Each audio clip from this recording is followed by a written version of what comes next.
وَحَفِظْنَاهَا مِن كُلِّ شَيْطَانٍ رَجِيمٍ، اور ہم نے ان ستاروں کو ہر شیطان مردود سے محفوظ رکھا ہے.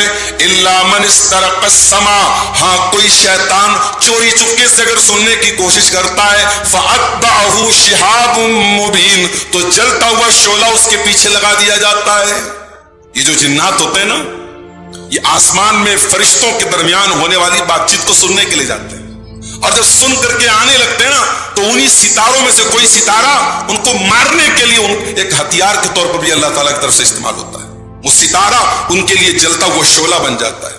اور پھر وہ شیطان جب دنیا میں آتا ہے تو اس کاہن کو، اس جادوگر کو، اور لوگوں کا بھوشیہ بتانے کا دعویٰ کرنے والے اس جو ہے کاہن کو، اس پامشٹ کو وہ باتیں بتاتا ہے.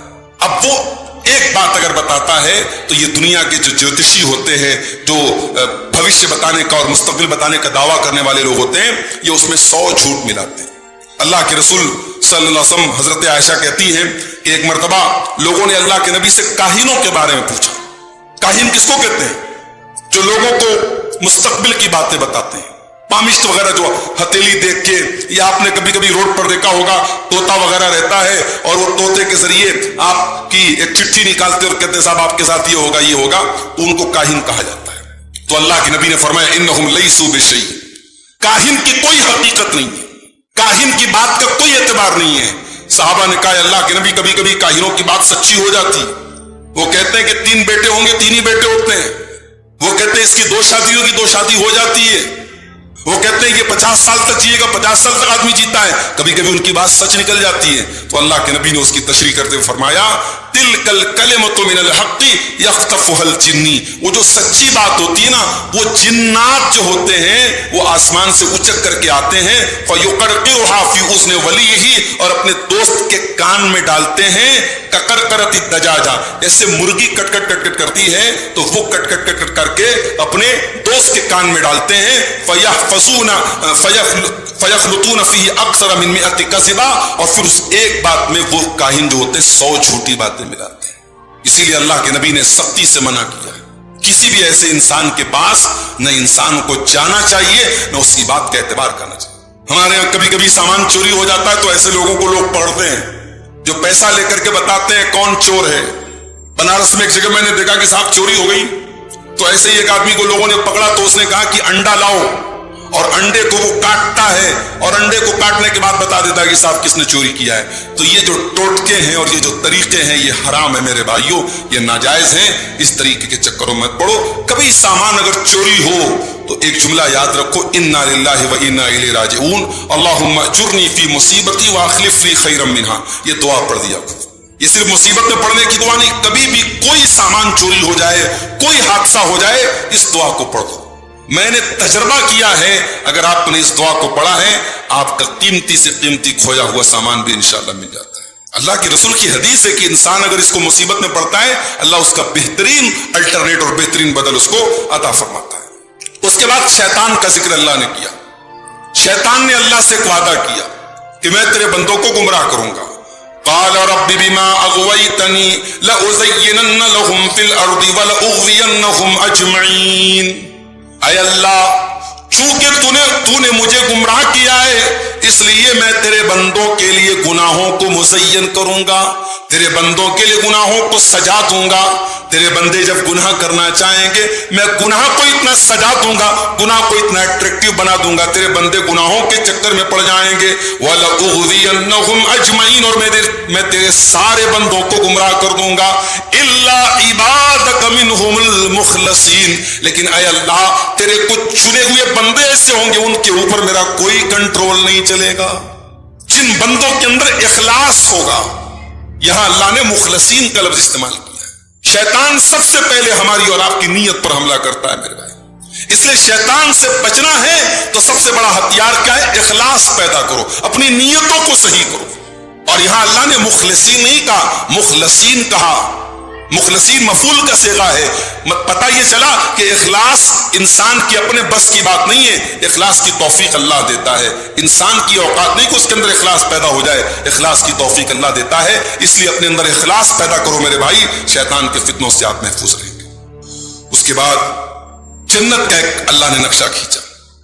جب جنتی جنت میں جائیں گے تو ایک خاص بات یہ ہوگی کہ جنت میں کسی جنتی کے دل میں دوسرے جنتی کے لیے کوئی کینہ کپٹ نہیں ہوگا۔ دنیا میں ہوتا ہے ایک انسان نیک ہے، دیندار ہے، مگر دوسرے انسان سے کہیں نہ کہیں کینہ اور جلن اور کپٹ اس کے دل میں ہوتا ہے کہ نہیں ہوتا ہے؟ اچھے اچھے لوگوں کے دل میں ہوتا ہے۔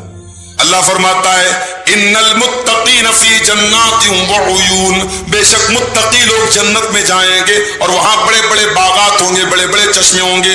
ادخلوها بسلام آمنین، اور ان جنتیوں سے جب وہ جنت میں جائیں گے ان سے کہا جائے گا تم جنت میں داخل ہو جاؤ سلامتی کے ساتھ اور امن کے ساتھ۔ ونزعنا ما فی صدورہم من غل، اور ان کے سینوں میں جو کینہ کپٹ ہوگا ہم اس کینے کپٹ کو نکال دیں گے۔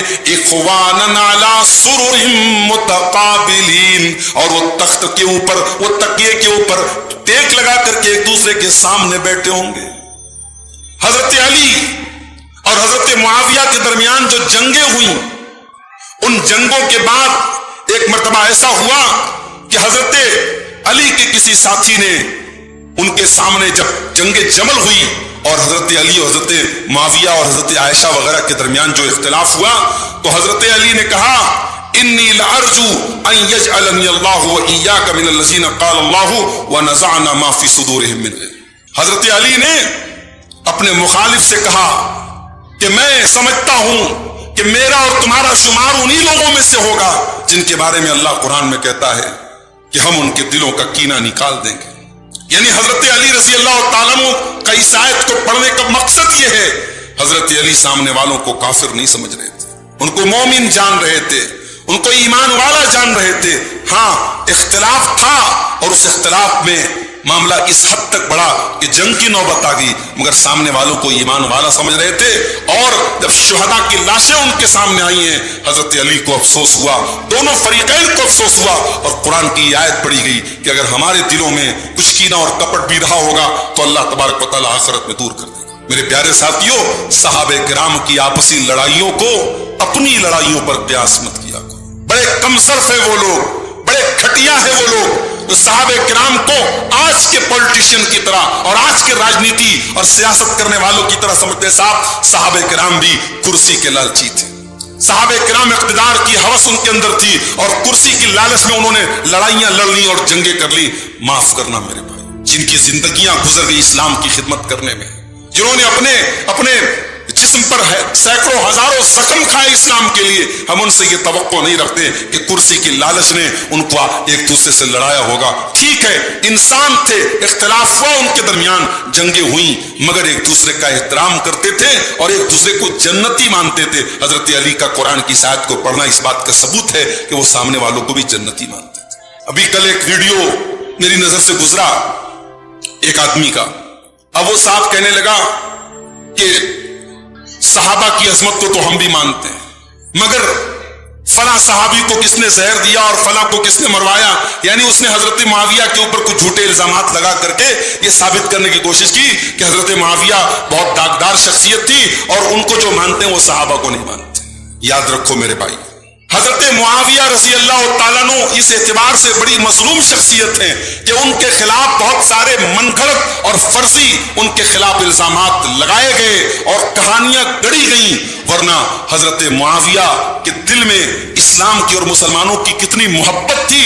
بخاری شریف اس حدیث سے آپ اندازہ لگائیے کہ جب حضرت علی کی شہادت کے بعد حضرت حسن کو لوگوں نے خلیفہ بنایا اور حضرت حسن اپنے ساتھیوں کا لشکر لے کر کے جب آگے بڑھے، ادھر حضرت معاویہ کا لشکر ادھر حضرت حسن کا لشکر، تو حضرت معاویہ کی زبان سے الفاظ نکلے تھے اور انہوں نے حضرت عمرو بن عاص سے کہا تھا من لی بے نساء المسلمین، من لی بی اطفال المسلمین۔ اے عمرو بن عاص، اگر یہ جنگیں اسی طریقے سے ہوتی رہی، ہم نے ان کو قتل کیا، انہوں نے ہم کو قتل کیا، ان قوم کے بچوں کا کیا ہوگا؟ مسلمانوں کی عورتوں کا کیا ہوگا؟ مسلمانوں کے کمزوروں کا کیا ہوگا؟